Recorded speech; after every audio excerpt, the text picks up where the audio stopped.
All right, we are live. What is going on, Chiefs Kingdom? Welcome back to another live edition of the Kingdom Says. I hear. Oh, sorry. I have. I had the stream playing on the second screen, so I started hearing myself again. So we're back. Thank you all for joining and tuning in tonight. It's been a little bit since the last time we talked to you guys, since the Saints game before the bye week. Just some busy stuff in life going on with us. Nothing crazy, We took but a little bye week. yeah, a little bye week. We took some time off and enjoyed the stress-free football that is when you're undefeated team still in the NFL. So that's pretty nice. So yeah, we were in attendance of the prior Chiefs game, the last Chiefs game, the Monday Night Football matchup versus the Saints. I was in town for that one, and we had a great old time attending that game. So we're going to talk a little bit about that, recap a little bit of the Saints game. Obviously, it's a little bit in the past, but there's still a lot of very relevant points that we want to kind of discuss tonight. But yeah, and then we'll also talk, obviously, the 49ers matchup going on Sunday, rematch of Super Bowl 58. Obviously, a very familiar foe. And yeah, it's just going to be a good little fun night here with all these live viewers and everything else going on. So, Kyle, how are you doing tonight? I'm good. Took a little break between going up to Kansas City, hanging out for Monday Night Football. I've been to lots and lots of different days and times and types of games at that stadium. I had never been to Monday Night Football at Arrowhead. That was a different experience. It was a lot of fun. Had a blast. Got to meet your mom and hang out. Yeah. Hang out with a bunch of different folks that we haven't seen in a while. Shout out to Mr. Matt and a couple of other the friends that we ran into while we were up there. Definitely. Our guy Arrowhead Tom got to make it out with us. Yes, you haven't seen him on here in a while. You will see him again shortly, soon, eventually. He's been busy. He's got a lot of stuff going on in the life category. So, but it was good to get out and get up there and enjoy it. Figured it was fitting that I wore what I wore to the game tonight with the DT long sleeve. We picked that up while we were in Kansas City. Garrett's wearing his hat. He also collected. I had a lot of fun. The Saints game was the first game in a long time that my blood pressure never went above resting heart rate, pretty much. Yeah. It was a nice, calm, started off exactly how you would have drawn it up kind of deal. So it was nice. It's nice to be back and nice to talk to you again and now get here live. We'll do a little recap of the Saints and then we'll dive into this Niners matchup. So yeah, Arrowhead, like you said, was awesome. Second time for me going to a game there, and just so awesome. It was a night game too, first night game that I had been to, so that was cool. Yeah, the whole weekend really was just a really great time, and then tailgating we tailgated out there. I mean, we got there basically as soon as the gates opened, and we tailgated all the way up till about an hour before kickoff. So we had a good little setup there. Obviously, our buddy Matt and a couple other guys out there were helping out and made some new friends while we were in the parking lot. When they pulled in, that's the magic of Arrowhead parking lot there. And it's traded some condiments for some cookies or something. Exactly. I don't know what we traded for the cookies. We traded something for cookies. I don't know. Cheese, I think we traded some cheese. Yeah, it was cheese. That was it. Because we had the grill going, and our neighbors across the way did not have any cheese. So that's the awesome part about the whole just parking lot and the community, Chiefs Kingdom. Just such a welcoming and awesome place. Just out there helping people set up canopies whenever you're putting them up. Like it's just such chill vibes, and it's a really, really awesome atmosphere. So that was really fun. And then obviously going into the stadium, just it's such a magical place. It really is such a magical place. I don't think the glory and the wonder of it will ever wear off for me, because it's just, you go in there, it's just so much history and just. And Arrowhead at night is different. Yeah. And it's different. Like, I've been to playoff games at night. I've been to a Sunday night game. Monday Night Football is its own deal. It was a different vibe than even those games, and it was a lot of fun. So that atmosphere is really, really hard to beat when everybody gets to, the diehards get to start tailgating at like 4 a.m. or whatever it is and get to go all the way up until. So it was a whole. We went up now. We didn't just go to the Monday night game. We all went for the whole weekend. We got to do a bunch of stuff. We went to Kelly's and hung out at going around West Guys Snacks Deli over at Kelly's on Saturday night to watch the Royals and whatnot that was the night they took care of business, I believe, against the Yankees. They won that night. I don't think they did win that night. Yeah, it was game 3, wasn't it? No, that was game 1. That was game 1 that they lost because Saturday. I thought game 1 was the day before that or 2 days before that. And I believe that was the first game. I know they lost because it wasn't a very happy environment afterwards. There was we accidentally interrupted a family high school reunion that was taking place that was in that back area. So yeah, there's that. Also, shout out to you guys that were all there for your high school reunion. Iowa State presence in there. Something like that. Iowa State football game going on at the same time. So yeah, Saturday night was really cool at Kelly's. Sunday we went out on the town in Westport. Went to a nice little brunch place. I forget what the brunch. Oh place yeah, that's right. They lost 6-5 Friday. Yeah, Saturday I forget what the brunch place was called.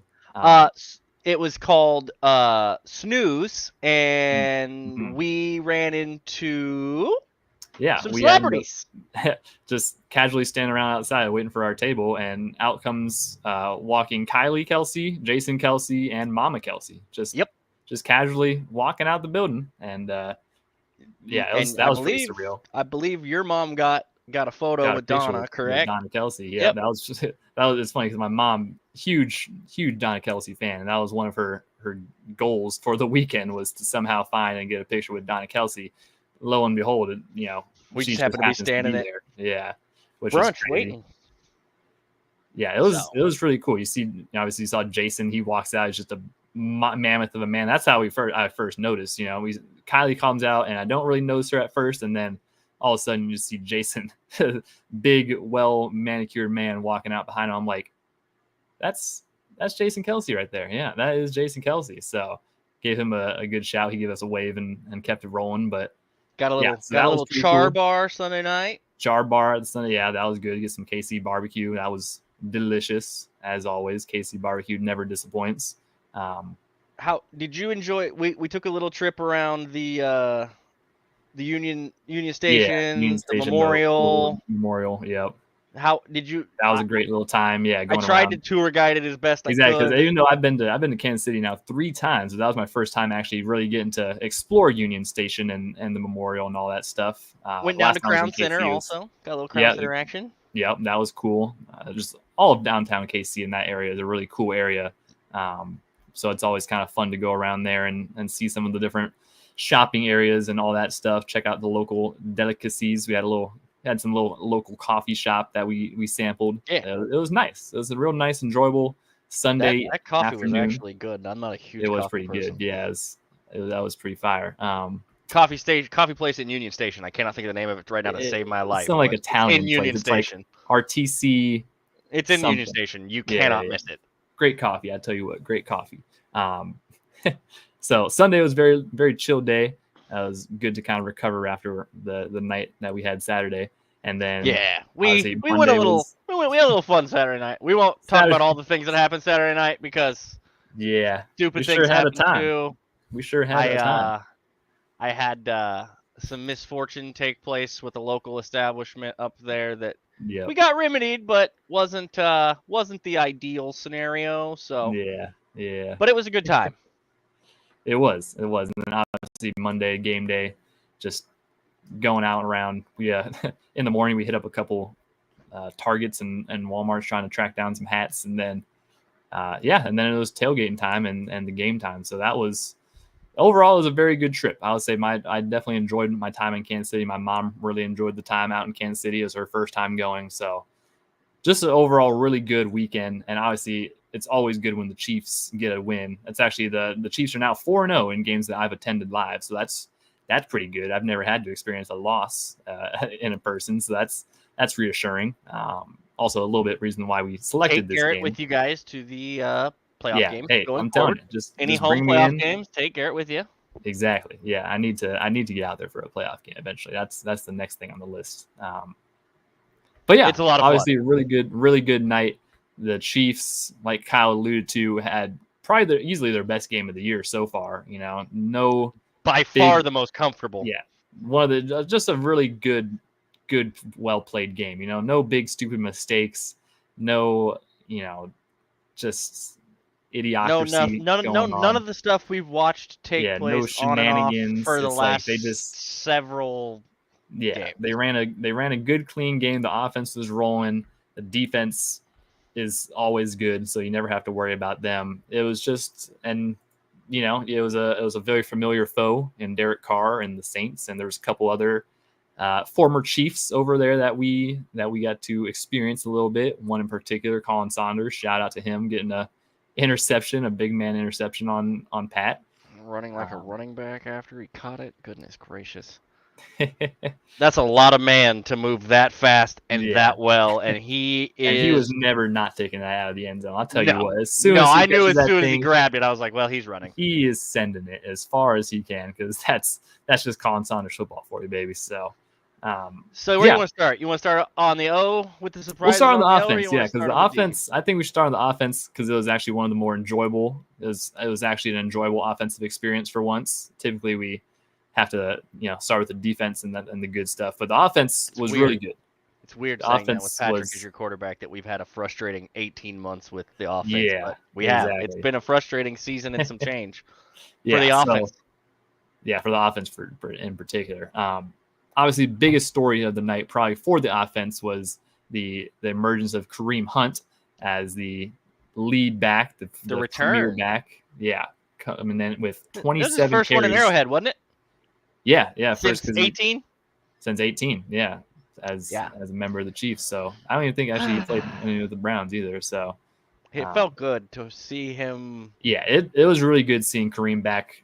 Running the rock once again. He's just such a fun player to watch. And obviously he's not as young as he once was, but he still sure does look like it. I mean, it brings you back in time watching him. He's not as young, but he still looks pretty similar. Yeah.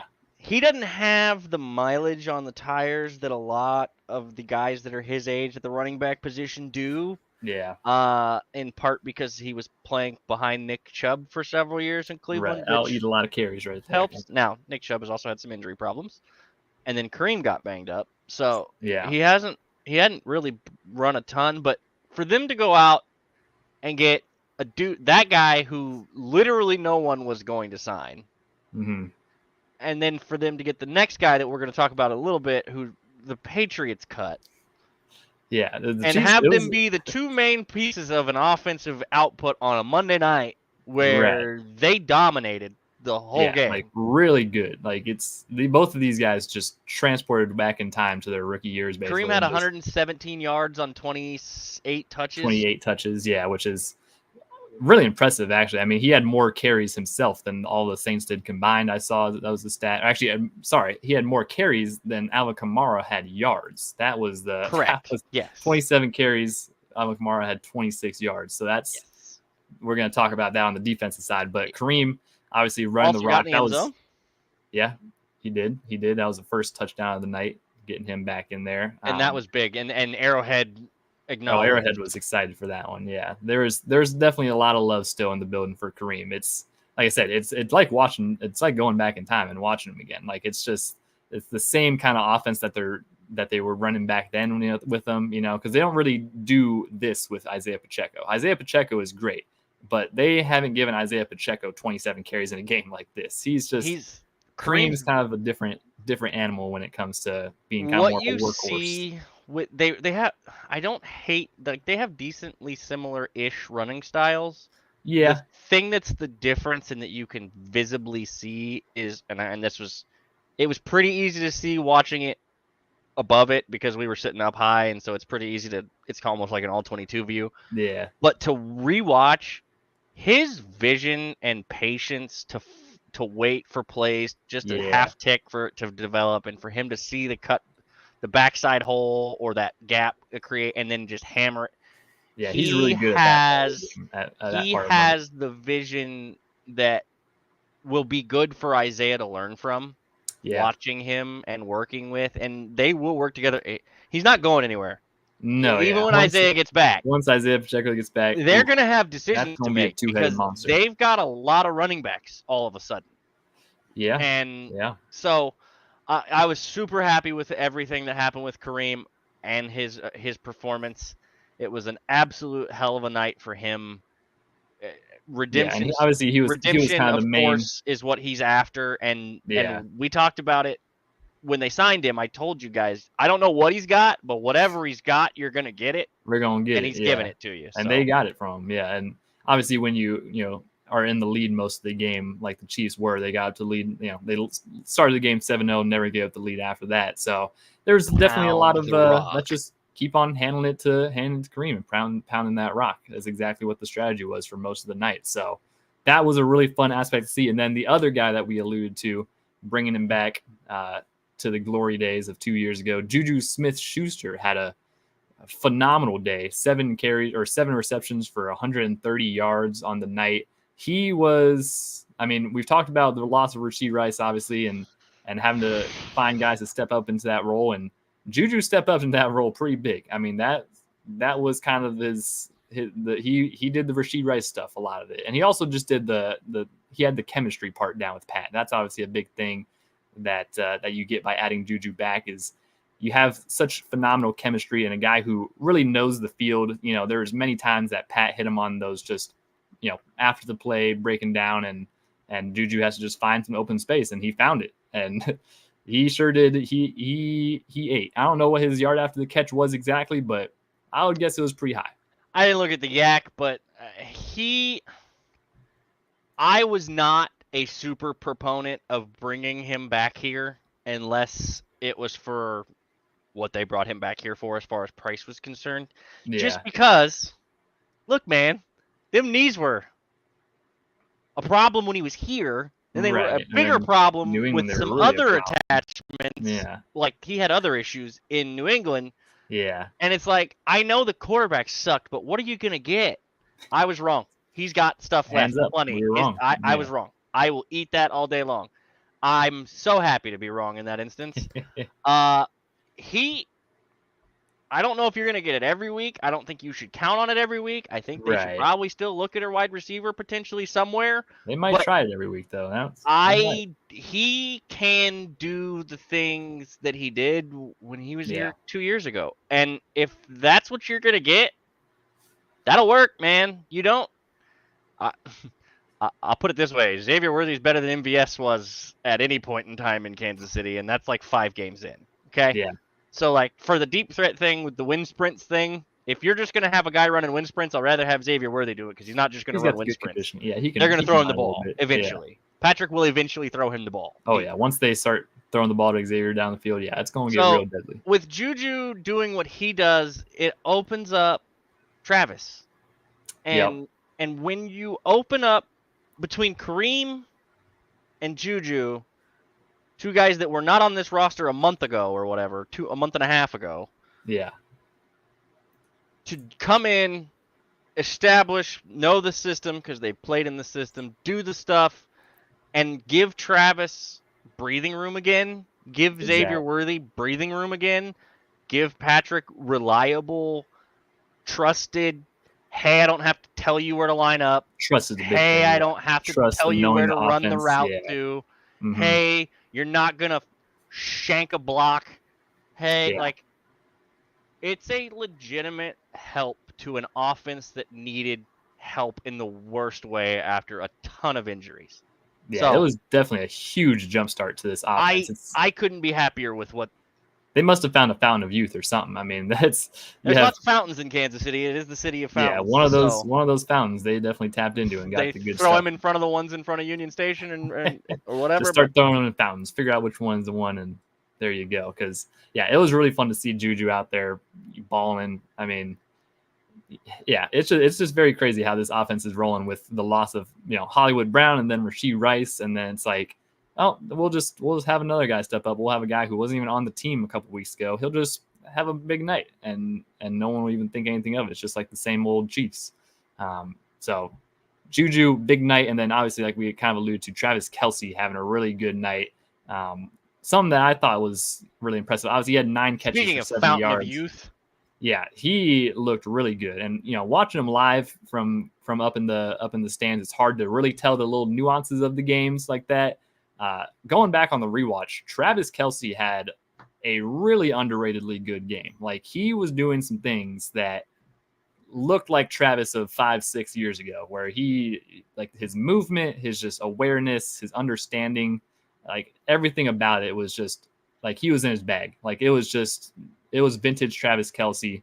Everybody's saying he was washed and all that stupid stuff. It's like, if you watch that game, that is not a 35-year-old washed up tight end. I'll tell you what. Washed to me. Yeah, that is but I could be wrong, I guess. Really good playmaker still. Who is, yeah, I mean he was cooking the Saints. Let's just say that he had some really impressive plays, a really impressive performance overall from him, and like we kind of said, doing everything. With everything, like every facet of it. And when you lose a guy like Rashee, who the offense has been running through for the first 4 weeks of the season, all of a sudden it's like, all right, well, I guess we'll just activate Travis Kelce again. We'll just wind him up a little bit. 9 for 70, 21-yard long, 10 targets. Yeah. Man. Like that was a big focal point for the team. Yeah. Another, and it will go hilariously undiscussed. If I told you who the third leading wide receiver was or third leading pass catcher was on this team for that game, who would you guess? Because I know it ain't going to be the name I'm going to say. Yeah, maybe Justin Watson? Was it Justin Watson? Justin Watson did not have a target, if I'm not mistaken. Yep, both of our parlays felt that. I'll tell you, both of our parlays felt that. Yeah, he did not have a target. McCole Hardman had 4 catches for 33 yards on 4 targets. Yep, once again. Noah Gray had 2 catches for 2 targets, 30 yards. Xavier Worthy, 3 for 25. They didn't really use him that much in the passing game. They used him a little bit in the rushing game. He got in the end zone because Travis actually handed him the ball. I didn't think Travis was going to hand the ball. That was a fun play. Obviously, we've seen many iterations of that Kelce Wildcat little option play, but he just never gives the ball up. He doesn't. Yeah, typically he never gives the ball. The only time he did give the ball up in the past, he threw a pick. So he never gives the ball up. Yeah, but this time he handed it up to Xavier, which was awesome because I was wearing an Xavier Worthy jersey in the stadium, so it was cool to see him score live. That was really cool. I mean, overall, shout out Jody for the catch. And shout out Jody. Shout out 24-yard reception. Almost forgot to mention it, Kyle. Shout out 14 personnel. That made its return. With 4 tight ends activated, they ran it a couple times. I was about it, man. Yeah, everybody thought we were making stuff. I'm like, nah, he's gonna do it. They're gonna do it. Yeah. I just don't know if it's gonna be against the Saints, but they're gonna run 14. Oh yeah. And they did ran it 5 times, I think. Multiple times. Yeah, I was on 14 personnel watch. Every time I saw 89 and 12 and 83 and 87 out there, I was like, Kyle, Tom, they're on 14 personnel. Oh my God, they're doing it. And there was one of the times that they ran a Travis Kelce screen off of that 14 personnel look, which was just beautiful. A couple of other things they did with it, just so, if people were really making a big fret about only having 5 receivers and 4 tight ends, it's like when you got tight ends that can do that, and when you've got an offensive mind like Andy Reid who will figure out stuff to do with 4 tight ends, let's just say you go ahead and do it because not many defenses are preparing for 14 personnel very often. Your tight ends had 12 catches for 104 yards. Yeah, that'll work. That'll work. That'll do it. So I would expect we see more of that going forward. And we would be remiss to not mention Travis's pass, and by pass I mean lateral, while running down midfield. Correct. Travis Kelce, among the other crazy things that he did during the night, he that window was not nearly as big. Second 34, sir. Second 30. Yeah. Yeah, 3rd and 34, and then it was 2nd and 24. And the Chiefs, Patrick Mahomes actually quoted after the game. He said, "Yeah, we're just trying to get into field goal range here." I told Trav, we're just trying to get into good field goal range. And so they threw a little, just quick underneath pass to Travis Kelce. And immediately, as soon as he catches it, that you can just see that he's trying to lateral the ball. He goes to kind of throw the ball, and he's holding it all loosey-goosey. And then a couple steps later, and he's lateraling that thing backwards to Samaje Perine, who ends up having a great run after that and fights to get to a 4th and 1, which they end up converting. So one of the crazier plays. Kicked a field goal. It was 1st and 10. They tried to run a trick play with Carson Steele to give the ball to Xavier Worthy, but they blitzed off the corner, which was a really nice ball by the Saints. Blown up. It caused a fumble, which Carson got credited with, which is some nonsense. But hey, whatever. That became 2nd and 24. Then they took a holding penalty. Yep. Became 2nd and 34, and then we got Travis caught the ball for 5 yards and then lateraled it for 20-something yards, basically. And so, when you get, I'm sorry, they ran a 3-yard pass to Juju, and then they ran the lateral play to get to 4th and Mm-hmm. short. So, like, yeah, man. When they're in that mode and the offense is functioning, even with a bunch of dudes that weren't on this team that recently. Yeah, Samaje Perine, he's just running around like, oh, this is something I guess you have to expect when you're in Kansas City. Well, you might just get a lateral to you. He was asked about it, and we know he does it. It's not really like, I mean, they do it in practice, but it's not really called or rehearsed. Scripted. Yeah. It's not a hey, I'm going to. It's not a designed. Yeah. It's not the lateral to Penei Sewell that the Lions ran against the Cowboys at the goal line. Yeah, it's not like a designed hook and ladder. It's screen. Literally just Travis Kelce having an incredible awareness of the entire field, knowing where every single guy is on the field, and deciding, you know what, I know the running back's going to be running on a little flat, to the left. Let's just, if he's over there, I'm just going to throw it, and he sure did. We've given Juju all kinds of love, and the only thing that bad happened all night was a ball that hit him in the hands-ish, and then ended up in Collins' hands. And we talked about it. And when it happened, one kind of mistake. I was like, if that had been like a terrible throw or like some really bad thing that ended up with Colin getting a pick, I probably would have been frustrated. I didn't even blink when it happened. I was happy for Colin, honestly. I was like, when you see a big man run with an interception like that, you're like, that's cool. I mean, I'm glad he got it. Like because that meant a lot to him. I don't think Willie got to play. In general, you see the big man run with the interception like that, you're like, oh, that's kind of cool. Well, and former Chief against his old team. Former Chief, loves his guys. He still loves the guys here. They're Colin all is great. We miss Colin a lot over here. Tyron was out there. Willie did not get to play because he was banged up. But for that to happen, it was a cool moment. He got to have a little bit of a hey, welcome back to Arrowhead moment for him. So it was really fun. Also, we would be remiss to mention the atmosphere in that building was pretty incredible because the Royals were playing the Yankees in a playoff game.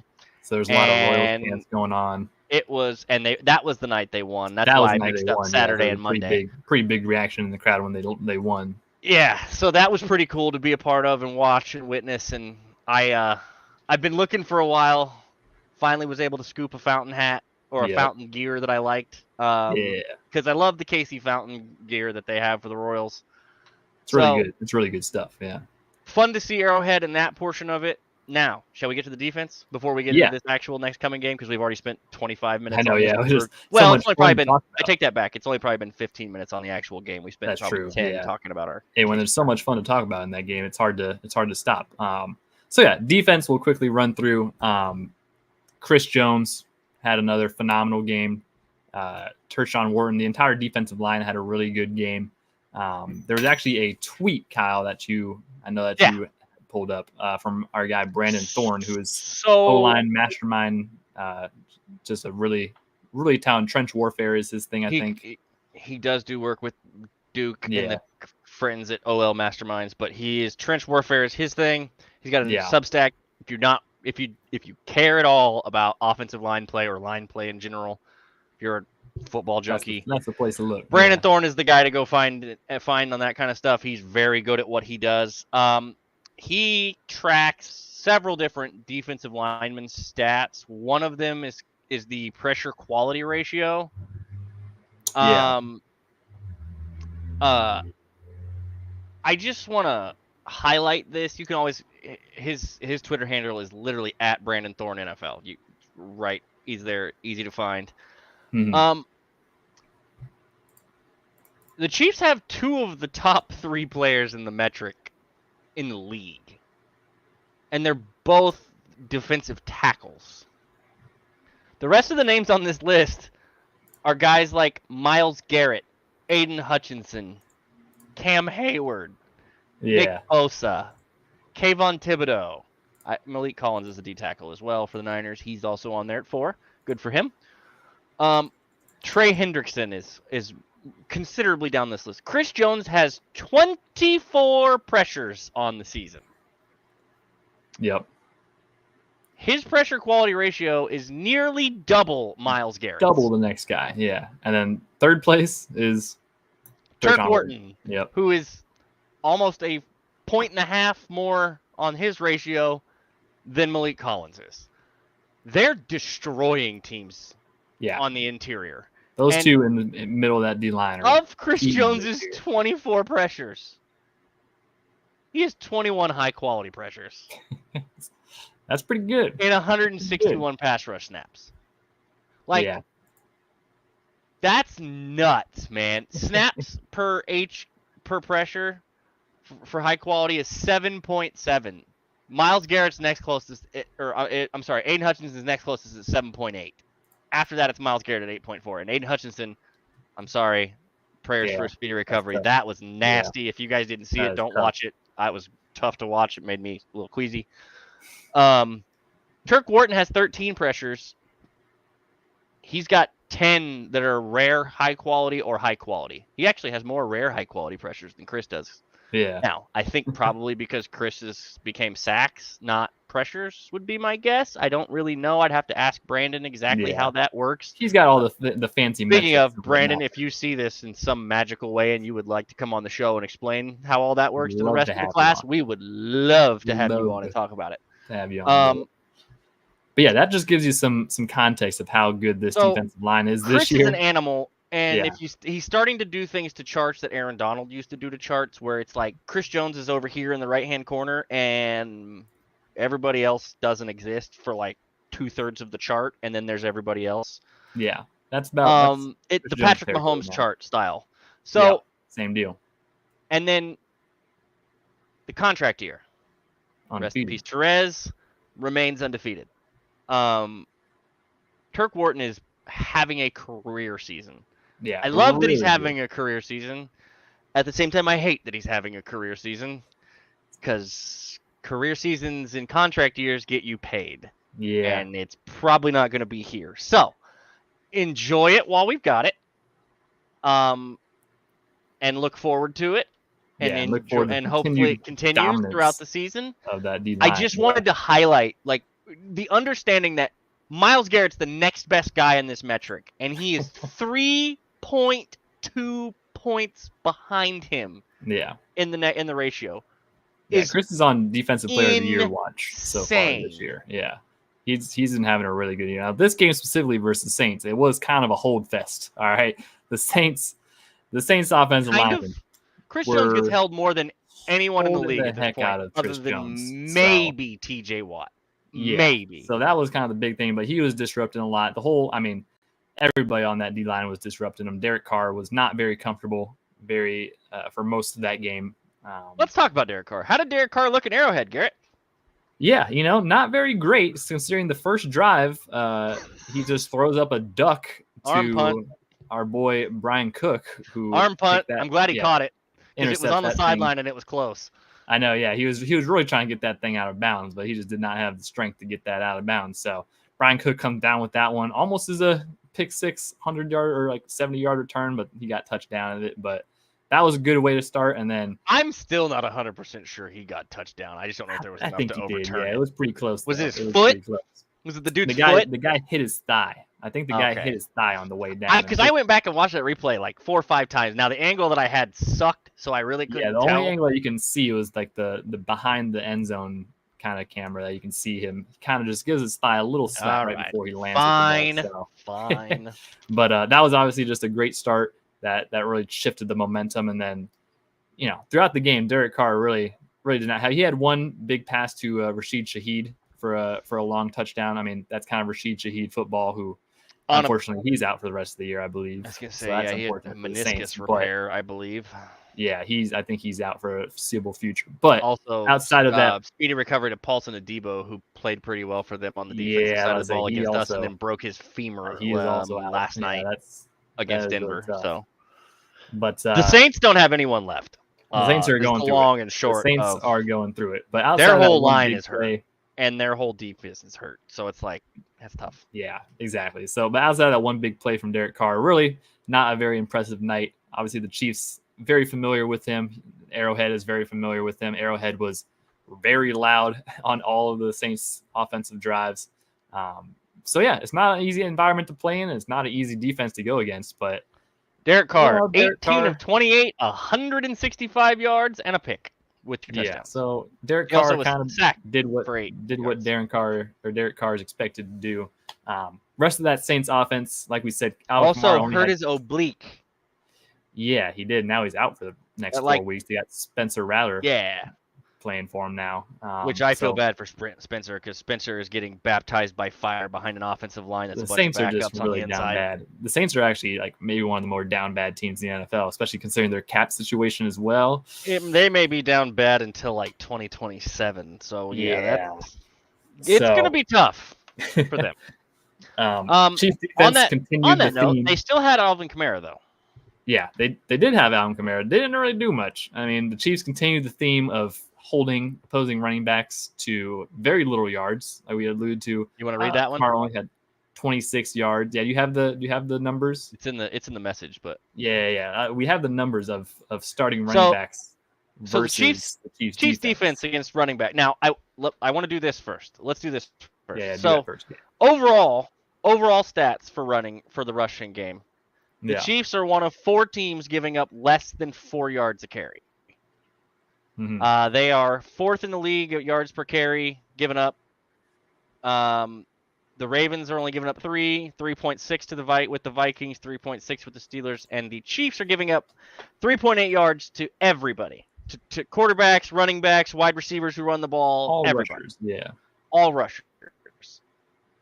The longest run that the Chiefs have given up the whole season is 20 yards.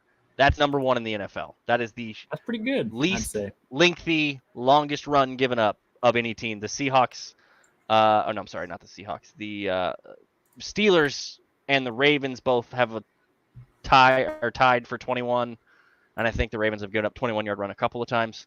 But the Chiefs have given up a 20-yard run one time, literally one time.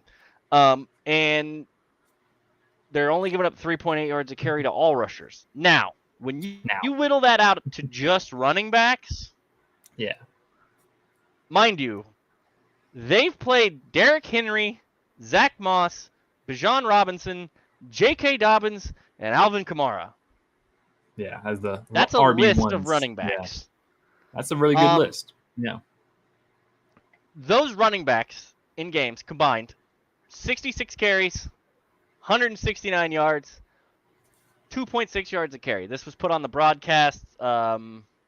It's been posted a couple times. I saw it on NFL Live. Shout out to our guy John, who posted it on social media in response to Mike Tannenbaum's stupid ass comment from this morning. Yeah.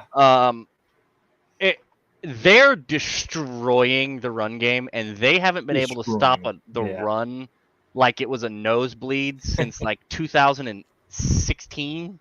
It's been a minute since we had every year we do they can't stop the run. Why can't we stop the running game? We do that every year. Every year. Which is why Mike Tannenbaum fired that out this morning and thought he was going to get away with it because they just never were able to stop the run. He was spitting. He ain't. They're more problematic in the run game than they are in the passing game, and their pass defense is insanely good. Really good. Yeah.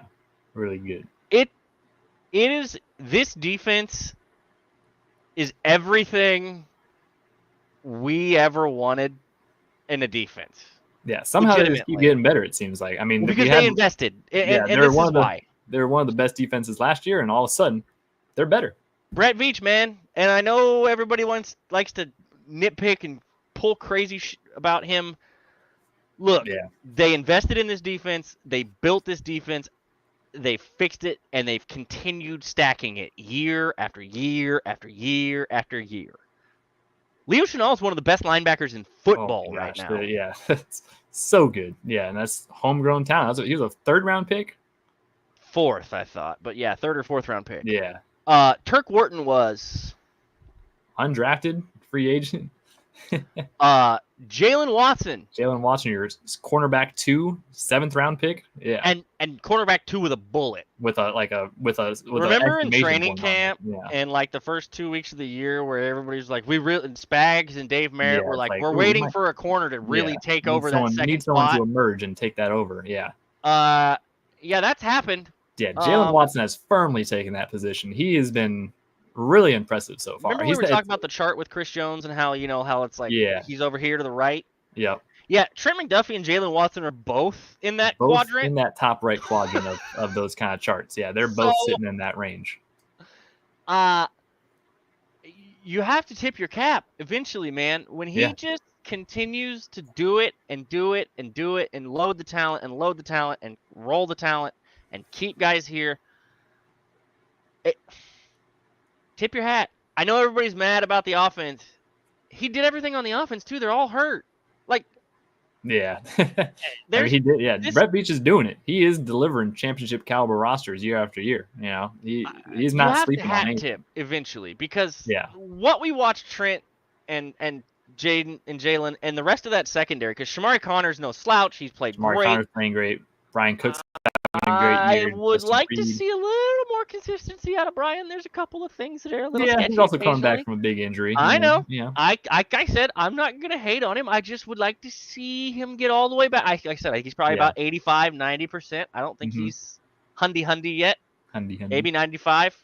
But 94. He's getting there. And Justin Reed continues to play at a very high level. They are all doing more than enough. Yeah. And with what they've done, how they've behaved, how they've approached building the defense, how they all understand the defense, like completely. The communication is really there. High level, high IQ guys on that defense. It's really good. I mean, Steve Spagnuolo has talked about it. Like, he had the whole defense, all 11 guys. They know everything. It's like usually on defenses you have, a handful of guys maybe that kind of know the whole play and how to kind of communicate with it, get guys directed. All 11 of them are out there directing each other. They all know what's going on, the fluidity, the chemistry, like it's all there. All of them, like 12, 13, 14 guys deep on that defense. They can all come in and make an immediate impact in some kind of way. And it's phenomenal. It's crazy to see, actually, because that's not a very common thing in the NFL where you're that deep at that many different positions of guys who can just ball. I mean, that's one of the best defenses in the league. And it's so. And I remember a couple years ago when we were just begging for them to have a top 25 defense in the league. Give me top 20. That was the whole thing. Yeah, if you have a top 20 defense with Patrick Mahomes, you're winning the Super Bowl. And now they've got way more than that. They flipped the whole script of how this team is built. And I know what's great to see even too is we have reinforcements coming along the way.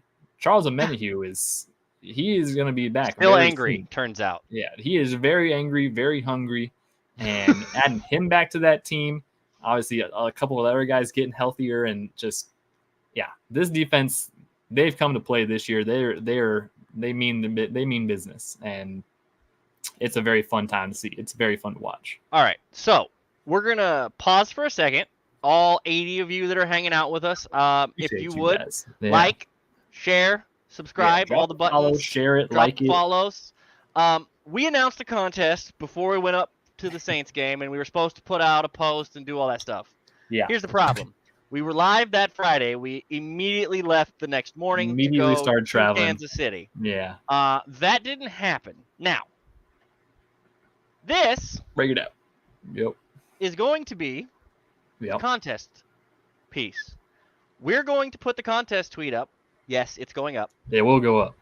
Now whether that's tonight or tomorrow morning, I don't know yet. Probably it will go up. Probably tomorrow morning. We'll use tomorrow as the nice kickoff day. That way we have a nice timeline for how this breaks out. Shout out to, in case you missed it, he dropped a nice little comment in the chat earlier. Shout out to this guy right here. Oh, Garrett beat me to it because I was doing two hands. This is one of his. We'll be giving this away. There will be details on the post. Make sure you get involved because these are awesome. They're legit. They're thick. It's not like a little flip. This is a legitimate. It ain't no print. 8.5 by 11 paper. This is quality stuff right there. So, also hop over to his profile. You find him on Twitter, I believe, at Corey04. He's the artist chief pretty much everywhere.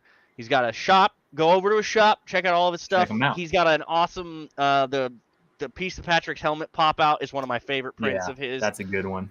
That's got the grim in it, and if you pay attention to the details, because it's got a little Easter egg in it. If you're not paying attention, you will miss it on that one. Check that out. You'll need to be following one of the socials accounts Yep. Probably, preferably all of them, but at least one of them. Yeah. You'll probably have to participate with by, like sharing and participating a little bit. There will be ways to get bonus entries, but make sure you hop in, do all those things. That way you have a chance at one of those pieces. Now, exactly. Let's get into this Niners game. Yes. Obviously, like I mentioned too, it is a Super Bowl rematch. We just saw these 49ers back in February for a very good, close, very good game. Probably one of the better Super Bowl that we've seen in the past couple of years as far as quality of play and whatnot. So 49ers, obviously a very hungry team, not as cohesive, I guess you might say, this year. They've had a little bit of a rocky start. I don't even know their record right now. I want to say they're 3-3, 4-2. Let me check. Niners 3-3. 3-3. Yeah. So not the greatest of start for the Niners this year. They've been dealing with some injuries. Yeah, they've been without their main star, Christian McCaffrey, for this whole season so far with Achilles tendonitis, which is in both Achilles tendons. In both knees, which is very interesting. That's not very great. So that's not been ideal for them. They've had a lot of other injury unluck, I guess you could say. A couple guys. Kittle was out for a little while. Debo was out for a little while. Ayuk hasn't been the same because he was holding out. Talanoa Hufanga is still out. I believe he's not coming back. Dre Greenlaw is not back from his problem in the Super Bowl when he popped his Achilles. Right. Oh, yeah. I forgot. He's still out from that? That's crazy. I forgot. Yeah. Yeah, I don't think he's played a down since then. I haven't seen him, and I don't think he's on their roster right now. I would assume he's on IR still. Right. I think so. Yeah, he is still. Yeah, he is still not played this far. Yeah. They have dealt with quite a bit of the injuries. They are also pretty beat up on the defensive line.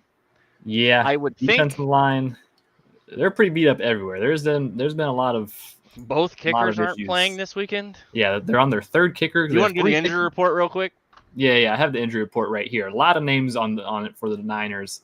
A couple guys that are already listed as out. Jawan Jennings, their wide receiver, is out with a hip injury. And then, both their kickers, Jake Moody and Matthew Wright, are both out for the game. So they're going to have their elevating former Raider kicker. Yeah, Anders Carlson or something like that. So that's great for them. Let's see. You got Kevin Givens, who's a D lineman, who's questionable. Leonard Floyd was on. He was on. He got a rest day. Resting, so that's not too bad. Malik Collins was DNP and then LP on a couple of those days of the knee. Jordan Elliott, another D lineman, was limited a couple of days with the knee injury. That's a lot of their interior defensive line. Yeah, they've had issues with that's a good piece the run, with people running the ball up the middle on them specifically. Yeah, that was the button the Chiefs spammed and have been spamming. They're, I think, the number one team in the NFL as far as inside zone is concerned. They've run the most inside zone plays in the league this year. The Chiefs have. Yeah. If the Niners can't stop the run, it's going to be a really long day. Yeah, that's not. They're giving up 4.4 yards a carry right now. It's not going to get better for them with all these injuries. This is not a great matchup for them. They got Demetrius Flanagan-Fowles, who was a linebacker who was on the injury report. Darrell Luter Jr., a cornerback, was limited all day. He's questionable for the game. Jordan Mason was on the injury report with a shoulder injury. He's off of it now. He's supposed to be good. He's off it now, so he'll probably be good for the game. But something to note still, Malik Mustafa, safety, was limited a couple of those days. With an ankle injury. Not great. Debo Samuel was limited a couple days with the wrist. Trent Williams, he was just rested. That's no biggie. Sharp's fine. Charvarius Ward had a knee injury thing. He'll be good to go. He was full all week. Sharp. And then probably the most notable quote-unquote injury thing for the Niners would be actually the NFL debut of Ricky Pearsall, their first-round pick wide receiver who... Shout out to Ricky. Glad he's healthy. Yeah, it's really cool to see him actually playing. For those of you who don't know what happened to him, he ended up getting shot before the season. Dude tried to rob him on the way to an autograph signing. Yeah, so he ended up getting shot through the chest, I believe. Yeah. It was a chest, shot through the chest. Made a full recovery. He was out for the first 4 or 5 games. PUP list, I believe, wasn't he? I think he was on the PUP first list. 6. Yeah, like reserve, something like that. So he's making his NFL debut this week. So that's a cool story there. I think they're probably going to need him with Jawan Jennings being out and Debo was injured a little bit, so that's at least a little bit of a boost for that 49ers team, but not a lot of injuries. Definitely a lot of second week in a row that the Chiefs are going against a team with a lot of injuries. So, and the Chiefs, on the other hand, their only injury is actually it's a big one because it's at a position that they don't have tons of depth. Mike Dana is going to be out this week with a pec issue. Yep, missing another game. He missed last week with a pec. It prompted questions to Chris Jones and several others about Felix. Yep. Chris was like, he's been great. He just hasn't. We're going to get more snaps to him. He's going to continue to develop, blah, blah, blah. Yeah. This is a big game for Felix and Malik Herring and George Karlaftis and the rest of that edge room, man. Maybe see some Cam Thomas. Maybe see some Cam Thomas in there. I would think so. Now that we're past the bye, had plenty of time, got the work in. Or they might just keep on running Leo Chenal out there. They might, because they can line Leo up anywhere pretty much in the defense except like deep safety at this point. And even then, I wouldn't be too worried about it. That's a Drew Tranquil type deal, but still. Yeah, exactly. So that's the only guy who's out for the Chiefs. Juju Smith-Schuster popped up on the injury report the past 2 days with a hamstring. One of the wildest. Yeah, per Andy Reid's quote, he was out with hamstring spasms. That is the. I've played sports for a long, long time. Yeah, variety of them. Yep. Hockey, baseball, football, basketball. Played several of them at a very high level. I've never heard of somebody being on an injury report because of a hamstring spasm. Spasm, yeah. I don't know what that is. Is that less than a cramp? Exactly, yeah. Is that maybe he just meant kind of cramps, but it came out spasm. There's an increased version of a cramp. Like a worse than a cramp. I would feel like it had to be worse than a cramp for him to be limited, Well, I know he was limited Thursday probably because it happened Thursday, and then whenever anything kind of like soft tissue-y, anything like that happens, they pretty much just team shut it down for you. He was limited technically on Friday, but Andy was like, "No, he looked fine. Practice fine. Everything's good." He's listed as questionable. Andy said unless there's some setback on game day itself, he's going to be good to go. So that's good to see because obviously they're going to need Juju. Hey, they don't have a lot of wide receivers in case anybody forgot. Yeah, exactly. Also, McCole Hardman was on the injury report with the knee. He was full participant all week, but that's just something to note. Also, Derek Nottie was on there with a tricep. He's full participant all week. And then Clyde Edwards-Helaire making his active roster return. They activated him from the NFI IR pup list, one of those NFI lists. So they opened his practice window back up. Might not end up playing this week, but he's at least back on the practice field getting back. He's activated, if I'm not mistaken. He's fully on the active roster once again. So I think Nottie and Hardman were probably just getting extra maintenance for stuff. Would be my guess. Yeah.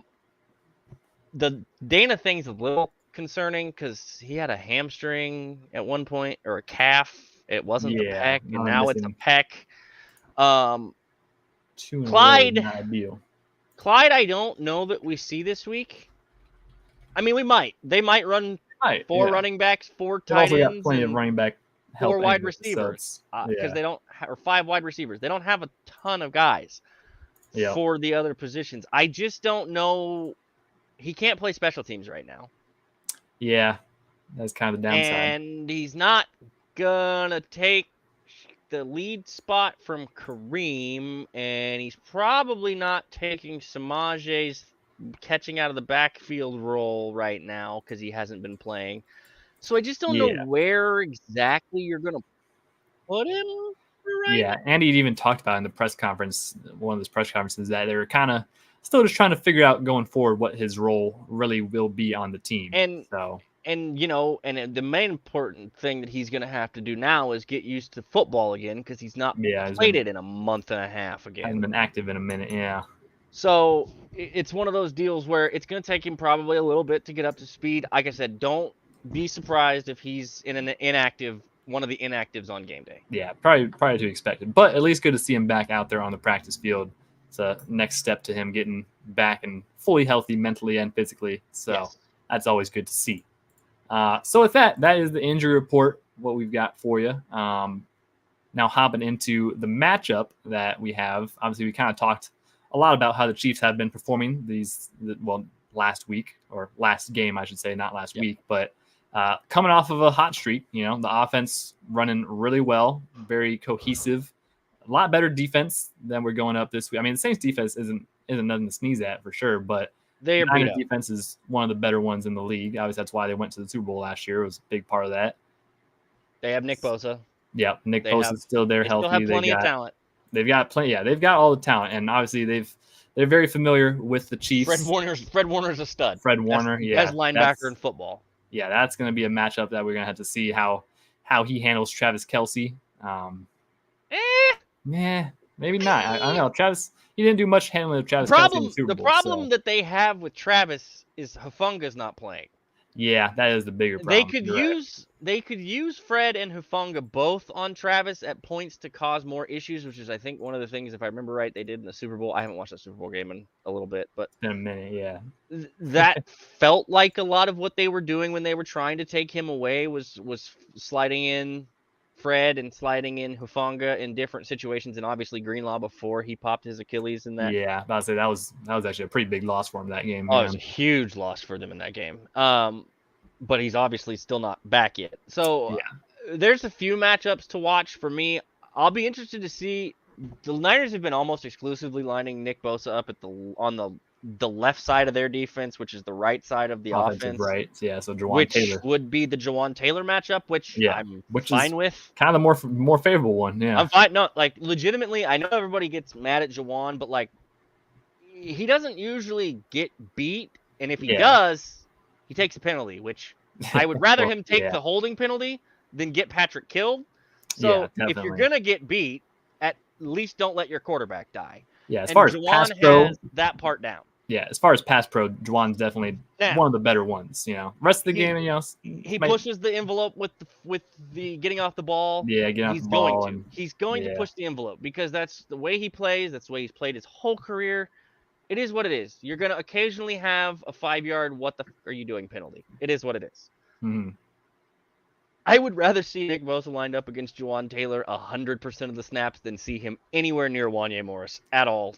Yeah, during the game because Andy said Wanya starting. Yeah, so. Wanya is still going to be the starter at left tackle, which I still don't get. Still a lot of question marks behind that, but obviously that's. I'm not going to beat on that drum tonight. They can't be on board. I mean, they still have Leonard Floyd on the other side, so it's not like they have a Leonard Floyd's not Nick Bosa. Is my Nick main Bosa, thing. But he's also going to be a matchup for Wanya. He's also a little older. Better handle. Yeah, Leonard's not as quick as he once was. Yeah. He's not as bully as he once was. Hopefully Nick stays on Jawan then, and they kind of mind. I would hope so. I would like that idea, and I would be very thankful to the Niners if that's what they decide to do. Yeah, that will be big. Also, they don't have Javon Hargrave.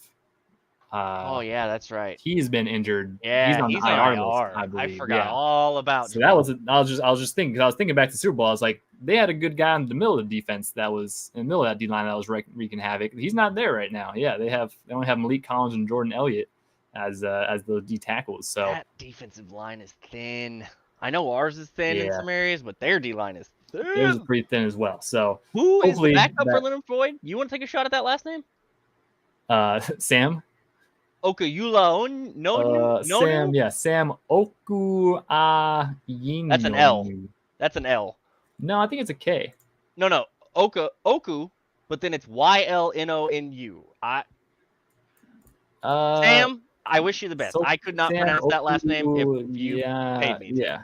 Shout out Sam.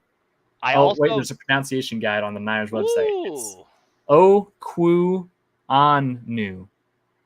So the Okuayinu, Liberian and Nigerian descent. Shout out Sam. That makes sense. Yeah, shout out Sam for real. And then they have Robert Beal Jr. as Nick Bosa's backup. And who the heck is Robert Beal Jr.? I know that Nick's really great, but Nick's also been banged up and gets gassed from time to time. Robert played at Georgia a couple years ago. He did. It turns out. Not Nick Bosa by any stretch, but look, man, like Sharp's great in the secondary. Yeah. Who else though? Lenore's in the secondary. Lenore's their corner. Is their right corner and their nickel at the same time? Yeah, he's their. Yeah, somebody's got to play that position. They got Rocky Sin, and then Rocky Sin, like old failed Colts draft pick Isaac Yodom. okay. And then Darrell Luter Jr. is on there. He was injured. He's questionable for the game. So I have no idea who Renardo Green is, and I'm not even trying to be mean. And I don't know who either of their safeties are. I'm gonna be real with you. So so definitely that's why I don't know who Renardo Green is. Rookie out of Florida State. Country would have known who that was. Yeah. So definitely Jair Brown. You know who Jair Brown is. Jair Brown. Yes. Played safety at Penn State a couple years ago. I mean, I might know, but probably not. He's fine. He's more than fine. He's fine. He'll be okay. I'm not too worried about Jair Brown. I'm not gonna lie. That's where I'm at. Like that, everybody's worried about the receivers. This is a matchup where it's like this is a good matchup for receivers. Yeah, to have a. Even if they put Charvarius on Juju, who's matching up with Xavier? Yeah, McCole is still kind of Justin a Watson matchup. Still, McCole, for whatever reason, hurts the 49ers all the time. Yeah, I think the last regular season matchup that the Chiefs and Niners had, three touchdowns. Yeah, that was 21 or 22, but yeah, he had 3 touchdowns. Yeah, so and then he caught the game winner in the Super Bowl. So yeah, so McCole typically has good games against the Niners. Yeah, you're right. This is their most difficult game left on the schedule, probably. For a minute, yeah. I mean, it gets a lot easier in the next couple of weeks. I don't even think Buffalo's as difficult as this game is. Well, they got Amari Cooper's trade for him. Like I said, I don't even think Buffalo's as big of a deal as this game. I agree. I mean, I'm not disagreeing. Wow, the rest of their schedule is kind of easy. Yeah, you're right. We're gonna talk about that briefly here. Because I think, man, if they win this game, there's a legitimate chance they're walking into Buffalo 9-0, 10-0, whatever week that is that they play Buffalo. Yep. Look, dude, this is their most difficult game on the schedule for the foreseeable future, maybe the rest of the season. I agree. So, like Houston in week 15. And I'm not even a full believer in Houston right now necessarily either. No, I'm not either. Yeah. They got a little regression going on. They've not been as good as they were last year. They've got some injuries they're dealing with. So, man, if they go unload the clip like they traditionally do on an NFC team, especially off a bye with 14 days, because Andy's coming off a bye. They're coming off the bye here. I know the Niners got 10 days because they played on Thursday or whatever that week. Yeah, that's fine. That's great. Little bit of both getting a little longer rest, fine. Andy's 21-4 off the bye. Yeah, Andy Reid off the bye ain't nothing to play with. Yeah. Patrick, as an underdog, is I think it's 11-1-1 or something. That's crazy. That's crazy that they're an underdog in this game. Yeah, that's wild. Now, if it was a neutral site, they'd be favored. Yeah. They're like a 1.5 or 2 point, and maybe it's moved, but I think San Francisco ain't even that rocking environment. I mean, come on, what are we doing? No, and I think even that crazy. The Chiefs fans will travel well. It'll be hard to tell who's wearing what color of red because they'll that's both true. Red, yeah, it's all gonna blend together. I remember the last, like you're talking about with the McCole game. I remember the last regular season game. It damn near felt like a Chiefs home game. Yeah, it's about how it goes usually. Yeah. I don't know that this team, especially with their issues on stopping the run that's running up the middle and being completely depleted in their secondary in a lot of ways, is a great matchup. Also, Robert Saleh struggled with Andy Reid. Yeah. Isn't Brandon Staley their defensive coordinator? That's a great question. Let me find that out for you real quick. I want to say that you're right. I got Nick Sorensen is their defensive coordinator. Is their DC. Sorry, I apologize.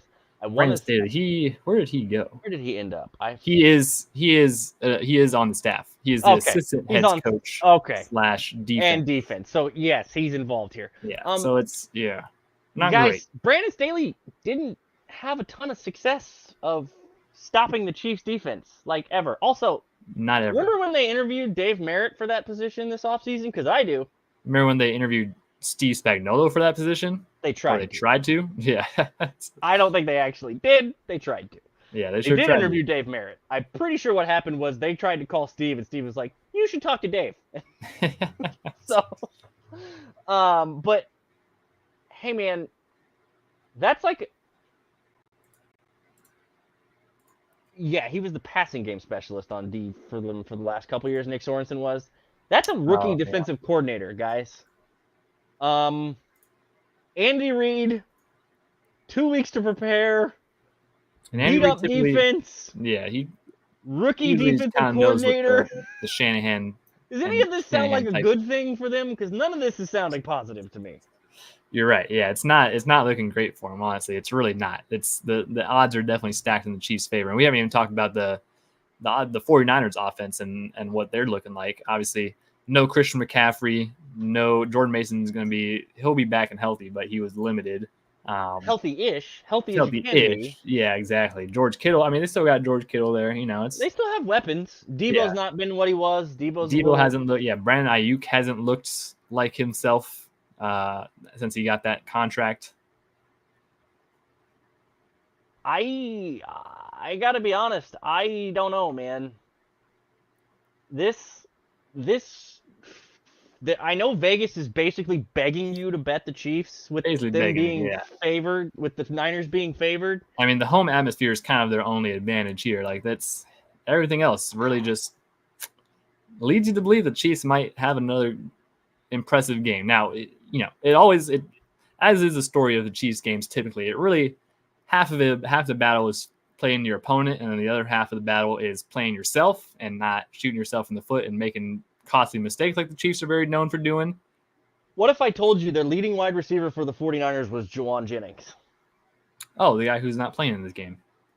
Jauan Jennings has 404 yards. Ayuk has 350, and Debo has 335. Yeah, so offensively, the Niners aren't there also, this year. The backup for Jordan Mason is Isaac Guerendo. Yeah. He's it. He's the only other guy with yards in the rushing game besides Brock Purdy. They also have Patrick Taylor Jr. That's a rookie, Isaac Guerendo. Out of Louisville. Now, I liked him at Louisville, but Louisville is not the best run defense in the league, or one of the best run defenses in the league, which is what the Chiefs are right now. Yeah. Man, especially against running backs, which we've already discussed. Yeah, so I hate this matchup. This feels like a game where they go out and unload everything and just statementize everything, which is probably why it's going to be like a 1-point game. But I just don't, when you go through this, and this is exactly what we said about the Saints game, because we were like, this feels like they should kill them, and then it's going to be some tight knit, and then they won by 13, and it was never close. Yeah. I'm not telling you to. I would never tell you to bet more than you can afford, but, buddy. But maybe though. Plus money on the Chiefs at any point in time. It's usually good odds. I usually like 15 at the helm. Yeah. That's hard to pass up on. You're right. You're totally right. I'm not scared of this Niners team. I'm not. I can't say I am either. Yeah, they haven't won a game against the Chiefs since the Royals won a World Series. Shout out Tucker. I saw you tweet that earlier. Tucker G. Franklin of KC Sports Network. 2014 was the last time the Niners won a game against the Chiefs. They've also not really had many impressive wins this year. I mean, they're 3-3. They beat the Jets, the Patriots, and the Seahawks. So it's not like, 2 of those teams beat themselves before they ever got off the plane. Yeah, so it's not, I mean, they've lost to the Cardinals, the Rams, and the Vikings. So that Rams game was woof. Yeah, and the Rams haven't been, and the Cardinals and the Vikings are good, but the Rams, and Cardinals, speaking of injured, the Rams are beat to hell.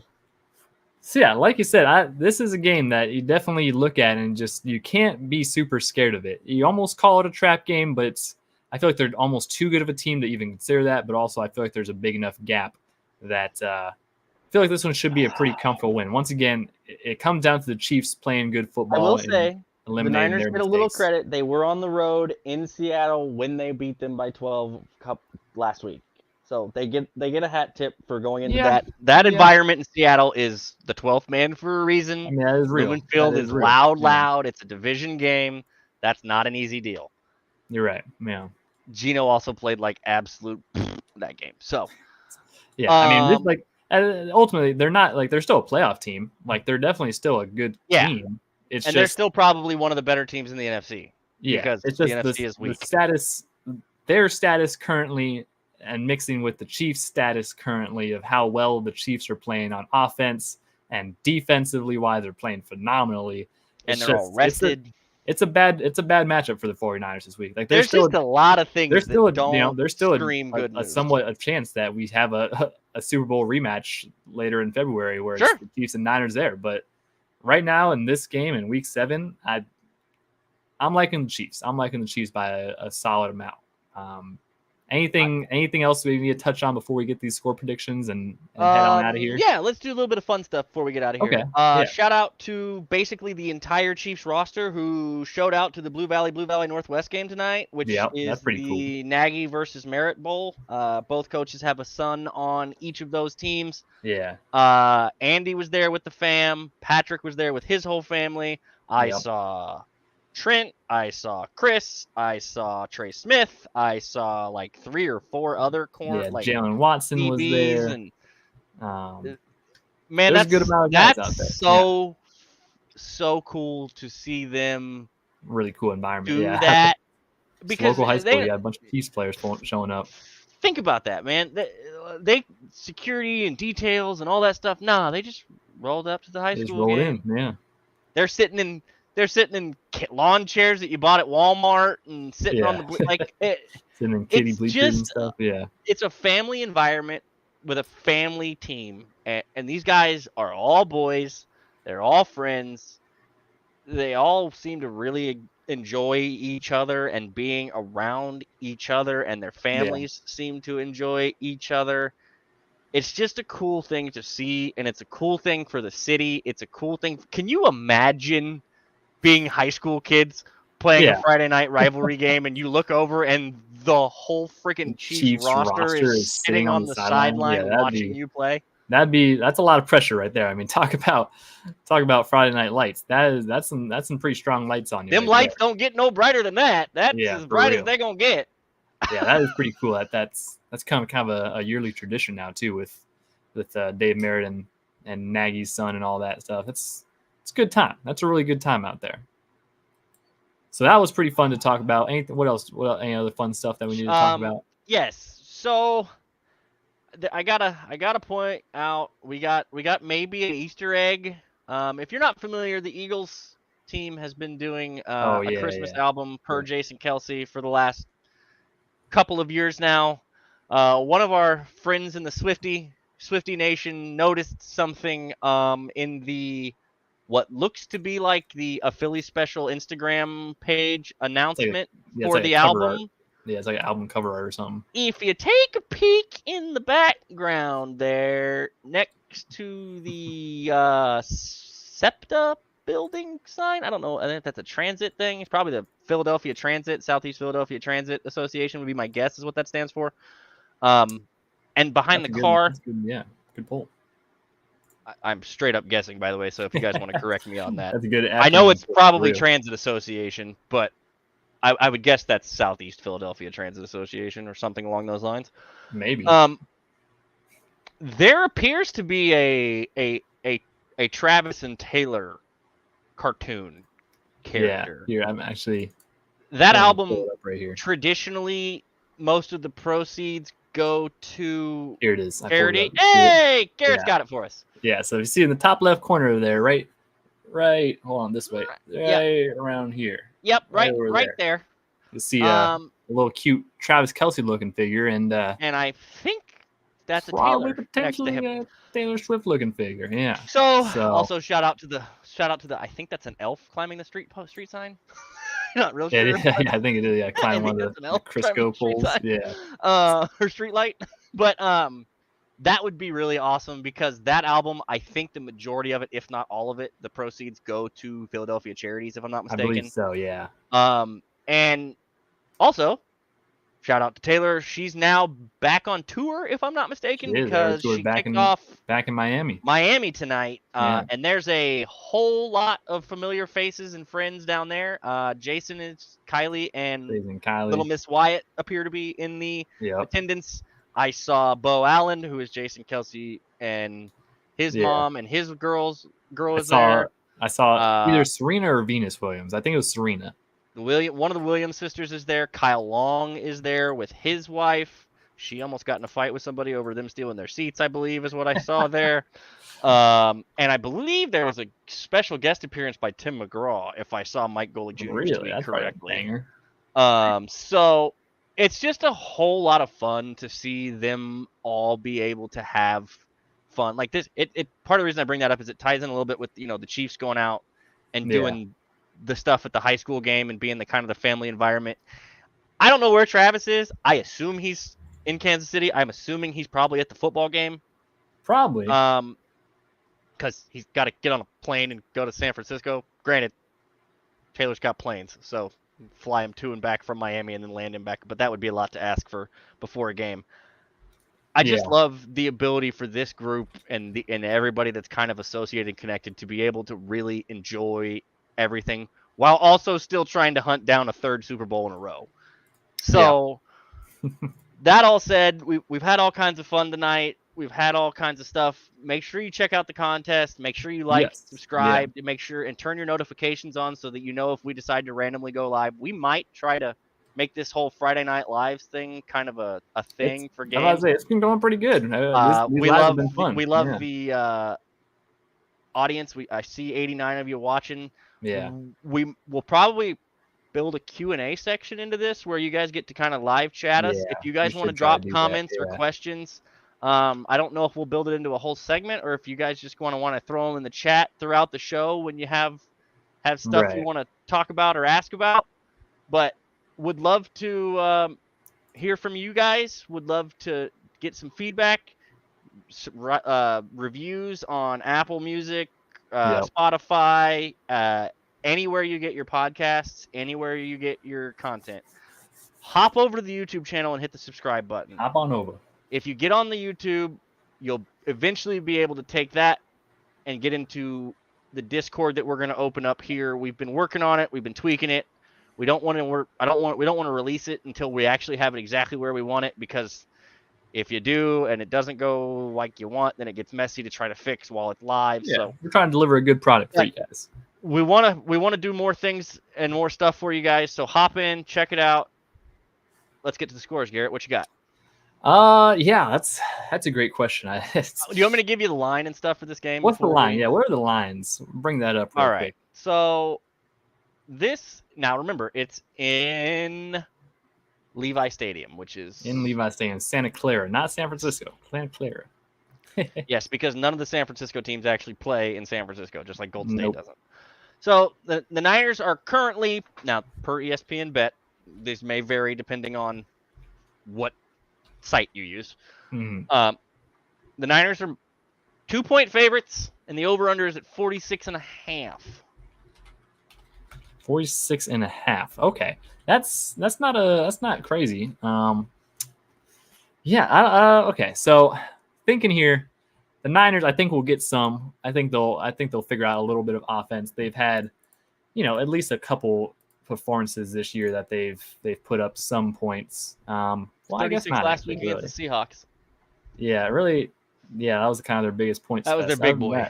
Other than that, they've not really put up a lot of points. So yeah, I'm liking the Chiefs a lot in this matchup. No, they've 30 against the Patriots and 30 against the Jets, but yeah. Yeah, I ain't worried about that. I'm gonna go on the low end of their points. I'm gonna say probably 17 for the Niners. The Chiefs, I mean, they're gonna score. I think they're gonna score. Are they ever gonna snap this 27-point only winning with 27 or less streak that they're on? Because it's like 13 or 14 games in a row now. You're right. Yeah. Let's go. Let's how I'm breaking it today. We'll go 28-14 Chiefs. I think, I think the Chiefs will score. Yeah, exactly. I think the Chiefs will score. I think the Niners will matriculate their way down the field enough. That's an under, kids. That's an under. That is an under. Yeah, add it, put it there total. I think I don't know the stats, but I would guess a lot of Chiefs games have gone under so far this year. If I had to, guess, probably with some of those performances and some of those final scores. So on both sides. Exactly. Yeah. So it's been pretty low scoring affairs for most of the Chiefs this season. I'm gonna go 28-14. I think it's a lot more comfortable game, similar to the Saints game. As long as they don't make mental mistakes, as is always the case. I think even with the guys that they have healthy, I think they have plenty of talent, plenty of capability to just put together a good, B- game. I'm looking for a good B- performance out of them. I think that easily gets the job done and handles this 49ers team at this current point in time. Fair enough. So I'm thinking along the lines of they do actually break out that streak of the 27, but I think they do it a little bit more convincingly, honestly. Okay. Yeah. I think this is going to be a 31-21 game. I like that. Yeah. I don't know that they're going to start out necessarily very fast because the Chiefs have traditionally just don't seem to start out very fast lately. Yeah. But I just don't know that they're going to have much issue scoring. I know the red zone has been kind of an issue, but they had the bye week to self-scout and look at some things and fix some things. That's a big part of why they're so good coming out of the bye every time with Andy is they go into the bye week and they tear themselves apart and then put it back together. That's a guy. That's a deal where I just feel like that's an option. So my deal is 31-21. That gets you the over. Yep. Which is the opposite of what Garrett said. And it still gives you the Chiefs on the money line. Also, I will give you a little, maybe something to think about prop. Give him something to think about, Kyle. Give him something to think about.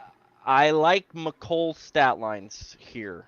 I bet. He causes problems for the Niners in ways that he doesn't necessarily cause for a lot of other teams, but he gives them issues. He's plus 800 to score. That is kind of nice. He's also, if you wanted to get real freaky with it, any guesses on what his to score 2 touchdowns odds are? I mean, probably like 2,500, 2,600. Plus 10,000. Okay, even higher than that, yeah.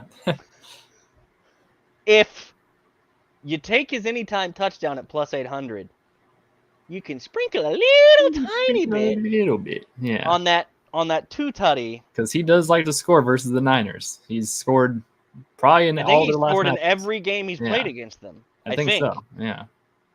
And so that's one. Also, I believe his receiving line is. These are all according to DraftKings, by the way. He's not even listed on DraftKings receiving line. Classic. Can't even get him. So yeah, I peek the touchdown. McColl's lines, yeah.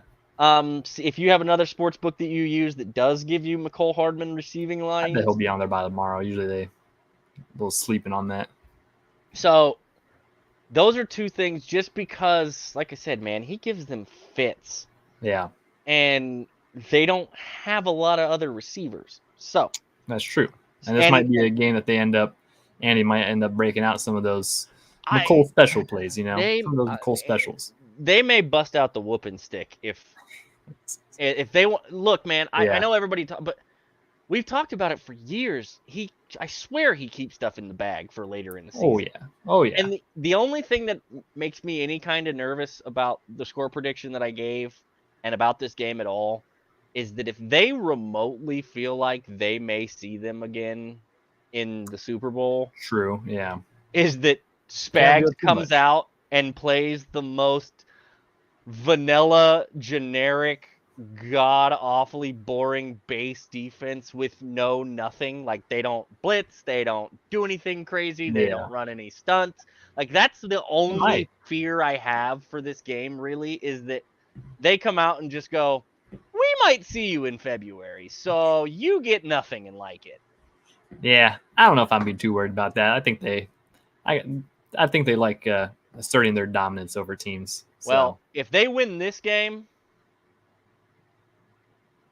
looking real good. That 72 Dolphins conversation is gonna start. We can't even say that. We can't even. No, not by us. No. Time out. Not by us. Not by Chiefs fans. Not by Chiefs podcasts. By everybody else. By the national media. By the big boys. It's gonna start. If they go to 7-0 against the Niners. Sorry, it would be 6-0. They go to 6-0 against the Niners. Here's their next 3 games. At Vegas, who does anybody remember what Vegas might have done in the offseason that might cause them some problems other than the fact that they just traded Davante Adams to the Jets? Well, that was the biggest thing. Yeah, they just traded Davante Adams, the number 1 weapon. They also decided to take a puppet and do some things with a puppet, and then Patrick was asked about said puppet. And the quote was, "That'll get handled when it gets handled." I do remember that, yeah. They're probably gonna handle that one. That's not great. And then they have Tampa, but it's Monday night at Arrowhead. Well, it is a Monday night. Wow, another Monday night. That's cool. Yep. And then Denver at noon at home is the game after that. Yeah. I don't know if anybody watched that Jets Broncos game. I know the Broncos Saints game. I know the Broncos won. Not a big bar to clear. Not a big bar to clear. And Bo Nix looked very bad. Yeah. So safe to say that this is the biggest hurdle that the Chiefs are going to have for a while now. So we got to take advantage of it. It's Buffalo on my birthday. Shout out. Also Tom's And then you get after that. You don't play anybody after that until the Texans. Literally, yeah. I mean, Panthers, Raiders, Chargers, and that's Raiders and Chargers at home. And that's Chargers at night in December in Arrowhead. At night. Yucky. Yeah. The Browns. I mean, do we even? Holy Deshaun Watson. Yeah, that's not even. Who also just traded Amari Cooper and are god awful. Yeah, might trade away some more. They might trade away some more. Like I said, the only thing that concerns me about the back end of the schedule is the fact that they played 3 games in 10 days with the Browns, Texans, and Steelers. But like I just said. That was pretty short, yeah. There's only one real threatening team there because the Steelers are getting ready to put Russell Wilson in at quarterback because they don't want to give up a 4th-round pick instead of a 6th, which is the dumbest thing on the planet. Look, man, like I said, we're not going to start talking about the 72 Dolphins if they beat the Niners, but the national media will. So just get ready for it. You're right. But also half the national media will still probably talk about how they're most overrated 6-0 team in history. Sure. And yeah. Blah blah blah. Yeah, it's trust me. The national discourse around the Chiefs is always a very interesting and it's so boring. It's because we're boring. It's not fun to talk about the fact that the back-to-back defending champions are probably the favorite to win the thing again. Yeah. Greatness is kind of boring sometimes, and that's what we got to accept as Chiefs fans. I'll accept it any day. God, that's nice to say because that did not used to be the case. Yeah, it is pretty. I'll tell you what is. One more last note from my time in Kansas City. It's really cool, like just sitting around the airport and stuff, or just downtown, walking around wherever, and just like all the Super Bowl champion shirts that you see. It's just crazy how 6, 7, 8 years ago, like you don't see that, and then all of a sudden, literally everyone has Super Bowl champions. So many Super Bowl champion shirts. You're like, oh, which one is that? Yeah, which one? Oh, that's which ad is that? Oh, that's pretty. Oh, that's a 54. Oh, wow, nice. Yeah, I'm wearing a new 58. Yeah, it's a different vibe, man. It's pretty wild. So cool.